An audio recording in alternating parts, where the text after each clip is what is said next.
ಸ್ನೇಹಿತರೆ, 22ನೇ ಮಹಿಳಾ ಮತ್ತು ಮಕ್ಕಳ ಕಲ್ಯಾಣ ಇಲಾಖೆಯ ಒಂದು ಯೋಜನೆ ರಾಷ್ಟ್ರೀಯ ಶಿಶುಪಾಲನಾ ಯೋಜನೆ, ಶಿಶುಪಾಲನಾ ಕೇಂದ್ರ ಯೋಜನೆ. ಅಂದರೆ ಇದು ಮಹಿಳಾ ಮತ್ತು ಮಕ್ಕಳ ಕಲ್ಯಾಣ ಅಭಿವೃದ್ಧಿ ಇಲಾಖೆಯ ಒಂದು ನಿರ್ದೇಶನಾಲಯದಲ್ಲಿ ನಡೀತಕ್ಕಂಥ ಕಾರ್ಯಕ್ರಮ.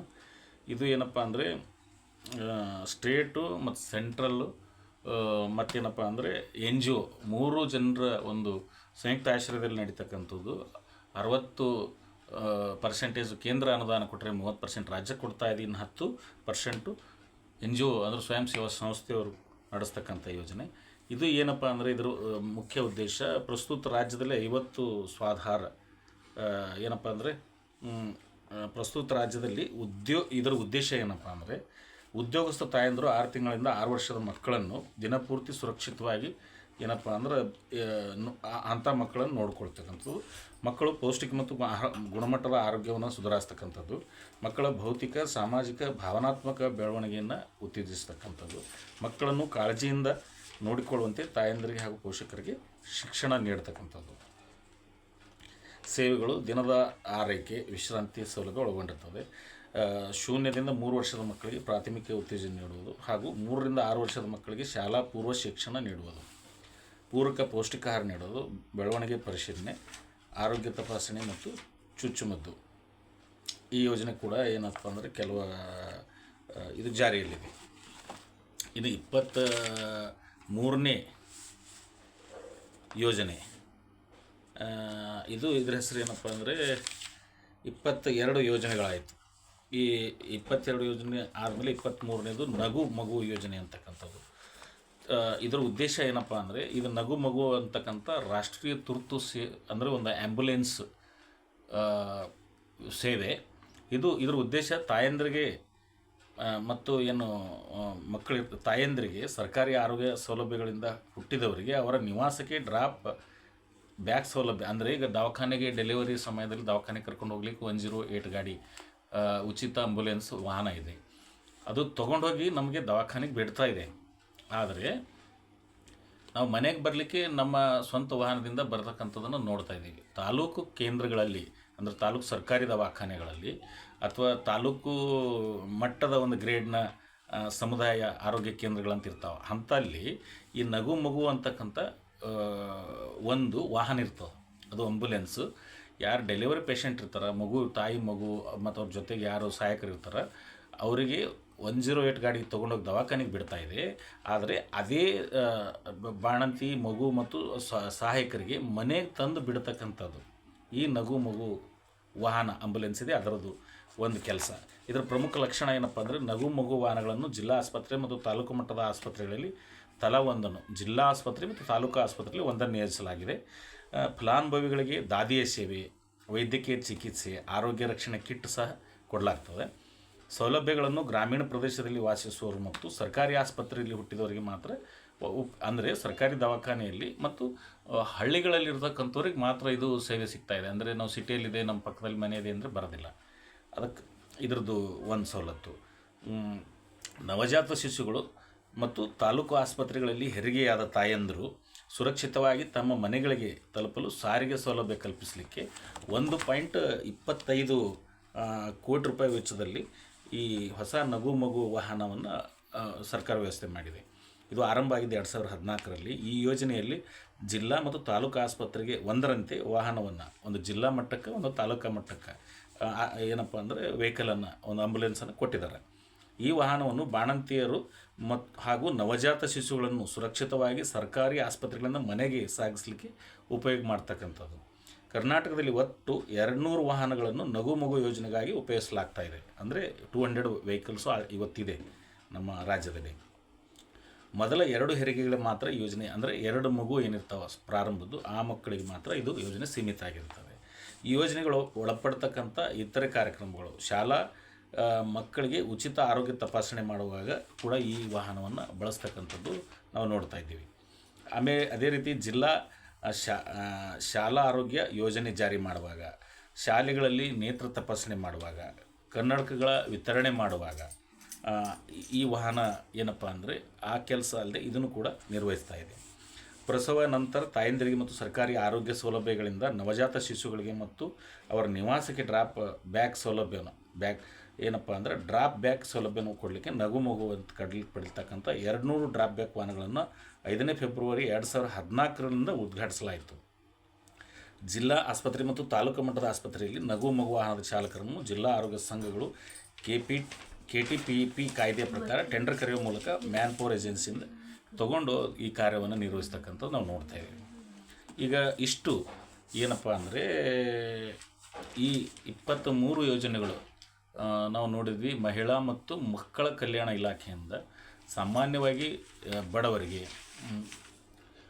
ಆಮೇಲೆ ಹಿಂದುಳಿದವರಿಗೆ, ಅಲ್ಪಸಂಖ್ಯಾತರಿಗೆ, SC ST ಎಲ್ಲರಿಗೂ ನಾವು ವಿಶೇಷವಾಗಿ SC ST ವರ್ಗವನ್ನು ನಾವು ಗಮನಕ್ಕೆ ಕೊಡ್ತಾಯಿದ್ವಿ. ಕೆಲವೊಂದು ಕಡೆ SC ST ಅಂತಕ್ಕಂಥದ್ದು ಯೋಜನೆಗಳು ಪ್ರತ್ಯೇಕವಾಗಿ ವಿಶೇಷ ಘಟಕ ಯೋಜನೆಗಳು ಇದೆ, ಅಂಥ ಯೋಜನೆಗಳು ಇದೆ. ಆದರೆ ಸಾಮಾನ್ಯವಾಗಿ ಪ್ರತಿಯೊಂದು ಯೋಜನೆಯಲ್ಲಿ SC ST ಯವರಿಗೆ ಅವಕಾಶ ಇದ್ದೇ ಇದೆ. ವಿಶೇಷವಾಗಿ ಕೆಲವೊಂದು ಹಿಂದುಳಿದ ಇಲಾಖೆ ಇರ್ಬೋದು, ಅಲ್ಪಸಂಖ್ಯಾತ ಇಲಾಖೆ, ಇಂಥವನ್ನು ಬಿಟ್ಟರೆ ನಮ್ಮ ಸೈನ್ಯ, ಈಗ ನಮ್ಮದು ಮಿಲಿಟರಿ ಸೆಲೆಕ್ಷನ್ ಇದೆ ಅಂತಲ್ಲಿ ಕೆಲವೊಂದು ನಿಗದಿತವಾಗಿ ಏನು ಮೀಸಲಾತಿ ವ್ಯವಸ್ಥೆಗಿಂತ ಒಂದು 100% ಆಯಾ ವರ್ಗಕ್ಕೆ ಕೊಡಬೇಕು ಅಂತಕ್ಕಂಥ ಮೀಸಲಾತಿಯನ್ನು ಬಿಟ್ಟು ಉಳಿದ ಕಾಮನ್ ಆಗಿ ಅನ್ವಯಿಸ್ತಕ್ಕಂಥ ಯೋಜನೆಯಲ್ಲಿ ಎಲ್ಲ ಯೋಜನೆಗಳಲ್ಲಿ SC STಗೆ 99%. ನಾನು ಮೊನ್ನೆ ಒಂದು ಕಡೆ ನೋಡ್ತಾ ಇದ್ದೆ, ಸೈನ್ಯದಲ್ಲಿ ಇದು ಮೀಸಲಾತಿ ವ್ಯವಸ್ಥೆ ಇಲ್ಲ. ಅಲ್ಲಿ ನೇಮಕಾತಿ ಅವ್ರದ್ದು ಒಂದು ಇದಿದೆ, ನಾರ್ಮ್ ಇದೆ, ಅದರ ಪ್ರಕಾರ ಮಾಡ್ಕೊಂಡು ಹೋಗ್ತಾರೆ. ಅಲ್ಲಿ ಮೀಸಲಾತಿ ವ್ಯವಸ್ಥೆ ಇಲ್ಲ. ಯಾಕೆಂದರೆ ರಿಸರ್ವೇಷನ್ ಸಿಸ್ಟಮ್ ಇಲ್ಲ ಅಲ್ಲಿ. ಅದು ದೇಶದ ಒಂದು ರಕ್ಷಣೆ ಕೆಲಸ ಇರೋದರಿಂದ ಯಾರು ದೈಹಿಕವಾಗಿ ಮಾನಸಿಕವಾಗಿ ನಾನು ದೇಶ ಮಾಡ್ತೀನಿ ಅಂತಾರೆ ಅವ್ರನ್ನ ಎಲ್ಲರನ್ನೂ ತಗೊಳ್ತಕ್ಕಂಥದ್ದು. ಅಲ್ಲಿ ಏನಪ್ಪ ಅಂದರೆ ಒಂದು ದೇಶಭಕ್ತಿನೇ ಒಂದು ದೊಡ್ಡ ಇದಿರ್ತವೆ ಅಲ್ಲಿ. ಆ ಕೆಲಸನೂ ಕಷ್ಟಕರವಾಗಿರ್ತಕ್ಕಂಥದ್ದು. ಸೊ ಅದು ಕೆಲವೊಂದು ಕಡೆ ಮಾತ್ರ ಈ SC ST ಏನಪ್ಪ ಅಂದರೆ ಮೀಸಲಾತಿಗೆ ಸಂಬಂಧಪಟ್ಟ ಹಾಗೆ ಒಂದು ವಿನಾಯಿತಿಯನ್ನು ನಾವು ನೋಡ್ತಾ ಇದ್ದೀವಿ. ಉಳಿದು 99% ಪ್ರತಿಯೊಂದು ಯೋಜನೆಯಲ್ಲಿ ನಾವು SC STಗೆ ಮೀಸಲಾತಿ ಮತ್ತು ಅವಕಾಶ ಕೊಟ್ಟಿರೋದನ್ನು ನೋಡ್ತಾ ಇದ್ದೀವಿ. ಅದಕ್ಕೆ ನಾವು ಜನರಲಾಗಿ ಎಲ್ಲ ಯೋಜನೆಗಳನ್ನು ಒಂದ್ಸರಿ ನೋಡ್ಕೊಂಡು ಹೋಗೋಣ. ಈಗ ಇದು ಮಹಿಳಾ ಮತ್ತು ಮಕ್ಕಳ ಕಲ್ಯಾಣ ಇಲಾಖೆ 23 ಮುಖ್ಯ ಯೋಜನೆಗಳ ಬಗ್ಗೆ ನೋಡ್ಕೊಂಡಿವಿ. ಈಗ ಇನ್ನೊಂದು ಸರ್ಕಾರದ ಮುಖ್ಯ ಇಲಾಖೆ, ಒಟ್ಟು ರಾಜ್ಯ ಸರ್ಕಾರದಲ್ಲಿ 43 ಇಲಾಖೆಗಳು ಬರ್ತಾಯಿವೆ. ಒಂದು ಇಲಾಖೆಯನ್ನು ನಾವೀಗ ಮುಗಿಸಿದ್ವಿ. 2ನೇ ಇಲಾಖೆಗೆ ಹೋಗೋಣ. ಏನಂದರೆ ಸಾರ್ವಜನಿಕ ಶಿಕ್ಷಣ ಇಲಾಖೆ, ಪಬ್ಲಿಕ್ ಇನ್ಸ್ಟ್ರಕ್ಷನ್ ಡಿಪಾರ್ಟ್ಮೆಂಟ್, ನಾವೇನು ಶಿಕ್ಷಣ ಇಲಾಖೆ ಅಂತ ಕರಿತೀವಿ. ಆ ಇಲಾಖೆಯಲ್ಲಿ ಏನೇನು ಯೋಜನೆಗಳು SC ST ಬಡವರಿಗೆ ಇವೆ ನೋಡ್ಕೊಂಡು ಬರೋಣ. ಈಗ ಈ ಇಲಾಖೆಯಲ್ಲಿ ಬರ್ತಕ್ಕಂಥ 1ನೇ ಯೋಜನೆ ಶಿಕ್ಷಣ ಇಲಾಖೆಯಲ್ಲಿ ವಿವೇಕ ಯೋಜನೆ. ಇದು ಸುದ್ದಿಯಲ್ಲಿ ಯಾಕಿದೆಯಪ್ಪ ಅಂದರೆ ಕರ್ನಾಟಕ ಸರ್ಕಾರ ಕಲಬುರಗಿ ಜಿಲ್ಲೆಯಲ್ಲಿ ಮಕ್ಕಳ ದಿನದಂದು ತಮ್ಮ ಹೊಸ ತರಗತಿ ಯೋಜನೆ ವಿವೇಕವನ್ನು ಪ್ರಾರಂಭ ಮಾಡಿತು ನಮ್ಮ ಗುಲ್ಬರ್ಗ ಜಿಲ್ಲೆ. ಇದರ ಮುಖ್ಯಾಂಶ ಏನಂದರೆ ಕರ್ನಾಟಕ ಸರ್ಕಾರವು ಇತ್ತೀಚೆಗೆ 8100 ಹಳೆಯ ಮತ್ತು ನಿರ್ವಹಿಸಿದ ಏನು ಕ್ಲಾಸ್ ರೂಮ್ ಇರ್ತಾವ ಆ ವಿವೇಕ ತರಗತಿ ಯೋಜನೆಯಲ್ಲಿ ಒದಗಿಸಲಾಗುವುದು ಅಂತ ಘೋಷಣೆ ಮಾಡ್ಯದ. ಅಂದ್ರೆ ಏನು ಕ್ಲಾಸ್ ರೂಮ್ ಅವು ಯೂಸ್ ಆಗ್ತಾ ಇಲ್ಲ ಅಂಥವು ಒಂದು ಘೋಷಣೆ ಮಾಡ್ಯದ. ಶಾಲಾ ಮತ್ತು ಶಿಕ್ಷಣ ಮತ್ತು ಸಾಕ್ಷರತಾ ಇಲಾಖೆ ಕರ್ನಾಟಕ ಸಾರ್ವಜನಿಕ ಶಾಲೆಗಳು ಮತ್ತು ಆದರ್ಶ ಶಾಲೆಗಳಂಥ ಹೊಸ ಸರ್ಕಾರಿ ಶಾಲೆಗಳಲ್ಲಿ ಹೊಸ ತರಗತಿ ಕೊಠಡಿಗಳನ್ನು ನಿರ್ಮಿಸ್ತಕ್ಕಂಥದ್ದು. ಇದು 8100 ತರಗತಿಗಳಲ್ಲಿ 7000 ತರಗತಿಗಳ ನಿರ್ಮಾಣಕ್ಕೆ ರಾಜ್ಯ SCP, TSP ಮತ್ತು SDPಯಿಂದ ಹಣ ನೀಡಲಾಗ್ತಾಯಿದೆ.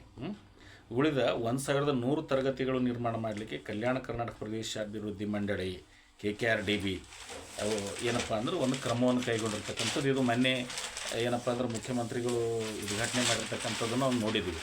ಆಮೇಲೆ KKRDB ಇದಕ್ಕೆ ಹಲವಾರು ರೀತಿಯ ಕ್ರಮ ಕೈಗೊಂಡು ಅದು ಪತ್ರಿಕೆಗಳು ಬಂದಿರೋದನ್ನು ನಾವು ಕೂಡ ನೋಡಿದ್ದೀವಿ.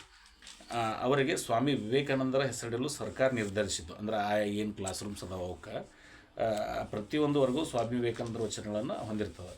ಎಲ್ಲ ವರ್ಗಗಳು ಒಂದೇ ರಚನೆ ಮತ್ತು ಬಣ್ಣದಲ್ಲಿರಬೇಕು. ವಿವೇಕ ಹೊಸ ತರಗತಿ ಕೊಠಡಿಗಳು ಕೇಸರಿ ಬಣ್ಣದಲ್ಲಿ ಇರಲಿಕ್ಕೆ ಇವೆ ಅಂಥೇಳಿ ಇದೊಂದು ಯೋಜನೆ. ಅಂದರೆ ಕ್ಲಾಸ್ ರೂಮನ್ನು ಮಾಡಿಕೊಡ್ತಕ್ಕಂಥದ್ದು. ಇಲ್ಲಿ 8100 ಹಳೆಯ ಏನು ರೂಮ್ಸ್ ಇದ್ದು ಅದರ ಬದಲಿಗೆ ಹೊಸ ರೂಮ್ಗಳನ್ನು ಕಟ್ಟಿಕೊಡ್ತಕ್ಕಂಥ ವ್ಯವಸ್ಥೆ ಈ ವಿವೇಕ ಯೋಜನೆಯಲ್ಲಿ ಶಿಕ್ಷಣ ಇಲಾಖೆಯಲ್ಲಿ ಒಂದು ಕ್ರಮವನ್ನು ಕೈಗೊಳ್ಳಲಾಗಿದೆ. ಇನ್ನು ಎರಡನೇ ಯೋಜನೆ ಶಿಕ್ಷಣ ಇಲಾಖೆದು ಕ್ಷೀರಭಾಗ್ಯ ಯೋಜನೆ 2013-14 ಜಾರಿಗೆ ಬಂತು. ಇದು ಯಾಕೆ ಸುದ್ದಿಯಲ್ಲಿ ಇದೆ ಅಂದರೆ ಇತ್ತೀಚೆಗೆ ಕ್ಷೀರಭಾಗ್ಯ ಯೋಜನೆಯು 10 ವರ್ಷದ ವಾರ್ಷಿಕೋತ್ಸವವನ್ನು ಆಯೋಜನೆ ಮಾಡಲಾಗಿತ್ತು. ಪ್ರಾರಂಭ ಆಗಿದ್ದು ಕ್ಷೀರಭಾಗ್ಯ ಯೋಜನೆ 1ನೇ ಆಗಸ್ಟ್ 2013 ರಾಜ್ಯದ ಶಾಲಾ ಮಕ್ಕಳಿಗೆ ಅಂಗನವಾಡಿ ಕೇಂದ್ರಗಳಿಗೆ ಪೌಷ್ಟಿಕ ಹಾಲನ್ನು ಒದಗಿಸ್ತಕ್ಕಂಥ ಯೋಜನೆ. ಉದ್ದೇಶ ಏನಪ್ಪ ಅಂದರೆ ಅಂಗನವಾಡಿ ಮತ್ತು ಶಾಲಾ ಮಕ್ಕಳ ಅಪೌಷ್ಟಿಕತೆಯನ್ನು ಹೋಗಲಾಡಿಸ್ತಕ್ಕಂಥದ್ದು, ಮಕ್ಕಳಲ್ಲಿ ಪೌಷ್ಟಿಕಾಂಶ ಮತ್ತು ಆರೋಗ್ಯವನ್ನು ಸುಧಾರಿಸ್ತಕ್ಕಂಥದ್ದು ಸಹಯೋಗ. ಈ ಯೋಜನೆಯನ್ನು ಕರ್ನಾಟಕ ರಾಜ್ಯ ಸರ್ಕಾರವು KMF ಅಂದರೆ ಕರ್ನಾಟಕ ನಮ್ಮಲ್ಲಿ KMF ಅಂತ ಏನಿದೆ ಅವರ ಸಹಯೋಗದಿಂದ ಶಿಕ್ಷಣ ಇಲಾಖೆ ಮತ್ತು ಮಹಿಳಾ ಮತ್ತು ಮಕ್ಕಳ ಕಲ್ಯಾಣ ಇಲಾಖೆ ಮೂಲಕ ಜಾರಿಗೆ ತಂದಿರತಕ್ಕಂಥದ್ದು. ಕಾರ್ಯಕ್ರಮ ಏನಪ್ಪ ಅಂದರೆ ಇದು ಸಾರ್ವಜನಿಕ ಶಿಕ್ಷಣ ಇಲಾಖೆಯದ್ದು. ಪ್ರಮುಖ ಲಕ್ಷಣಗಳೇನು? ಶಾಲಾ ಮಕ್ಕಳಿಗೆ ಪೌಷ್ಟಿಕ ಹಾಲನ್ನು ವಾರದಲ್ಲಿ 2 ದಿನ ನೀಡಲಾಗ್ತದೆ. ಅದನ್ನು ಈಗ 5 ದಿನಗಳಿಗೆ ಹೆಚ್ಚಿಸಲಾಗಿದೆ. 6 ತಿಂಗಳಿಂದ 6 ವರ್ಷದ ಮಕ್ಕಳಿಗೆ ಮತ್ತು 1ರಿಂದ 10ನೇ ತರಗತಿಯವರೆಗೆ ಮಕ್ಕಳಿಗೆ ವಾರದಲ್ಲಿ 6 ದಿನ ಭಾನುವಾರ ಹೊರತುಪಡಿಸಿ ಅಂಗನವಾಡಿ ಕೇಂದ್ರಗಳು ಮತ್ತು ಶಾಲೆಗೆ ಹೋಗುವ ಮಕ್ಕಳಿಗೆ ಸಂಪೂರ್ಣ ಹಾಲನ್ನು ಕೊಡಲಾಗ್ತಾಯಿದೆ. ಹಾಲು ಒಕ್ಕೂಟದ ರೈತರಿಗೆ 1 ಲೀಟರ್ ಹಾಲಿಗೆ 4 ರೂಪಾಯಿ ಸಹಾಯಧನ ಕೂಡ ಕೊಡಲಾಗ್ತಾಯಿದೆ. ಈ ಯೋಜನೆಗೆ ಬೇಕಾಗುವ ಹಾಲಿನ ಪುಡಿಯನ್ನು ಕರ್ನಾಟಕ ಹಾಲು ಮಹಾಮಂಡಳಿ KMF ಏನನ್ನು ಪೂರೈಸ್ತಾ ಇದೆ. ಇದರ ಫಲಾನುಭವಿಗಳು ಯಾರಪ್ಪ ಅಂದರೆ ಕರ್ನಾಟಕ ರಾಜ್ಯದ ಎಲ್ಲ ಅಂಗನವಾಡಿ ಮಕ್ಕಳು, ಸರ್ಕಾರಿ ಮತ್ತು ಅನುದಾನಿತ ಶಾಲೆಗಳಲ್ಲಿ ವ್ಯಾಸಂಗ ಮಾಡ್ತಿರುವ 1ರಿಂದ 10ನೇ ತರಗತಿಯ ಮಕ್ಕಳು ಈ ಯೋಜನೆಯ ಒಂದು ಫಲಾನುಭವಿಗಳಾಗಿದ್ದಾರೆ. ನವೆಂಬರ್ 2023ರಂತೆ ಏನಪ್ಪ ಅಂದರೆ 42.19 ಲಕ್ಷ ಅಂಗನವಾಡಿ ಕೇಂದ್ರಗಳಿಗೆ ವಾರದಲ್ಲಿ 5 ದಿನ 15 ಗ್ರಾಮ್ ಹಾಲಿನ ಪುಡಿ ಮತ್ತು 10 ಗ್ರಾಮ್ ಸಕ್ಕರೆಯನ್ನು ಅಂದರೆ 150 ml ಕೆನೆಬೆರೆತ ಹಾಲನ್ನು ಕೊಡಲಾಗ್ತಾಯಿದೆ. ರಾಜ್ಯದ ಮಹತ್ವಾಕಾಂಕ್ಷೆ ಕ್ಷೀರಭಾಗ್ಯ ಯೋಜನೆ ಒಟ್ಟು 1,19,693 ಅಂಗನವಾಡಿ ಮತ್ತು ಸರ್ಕಾರಿ ಶಾಲೆಗಳ 1ರಿಂದ 10ನೇ ತರಗತಿಯವರೆಗಿನ ಮಕ್ಕಳಿಗಾಗಿ ಪ್ರತಿ ಮಗುವಿಗೆ 18 ಗ್ರಾಮ್ರಂತೆ 1,890 ಮೆಟ್ರಿಕ್ ಟನ್ ಹಾಲಿನ ಪುಡಿಯನ್ನು ಸರಬರಾಜು ಮಾಡ್ತಾಯಿದೆ ಸರ್ಕಾರ ಇವತ್ತು ಮಕ್ಕಳಿಗೆ. ಅದೇ ರೀತಿ ಈಗ ಶಿಕ್ಷಣ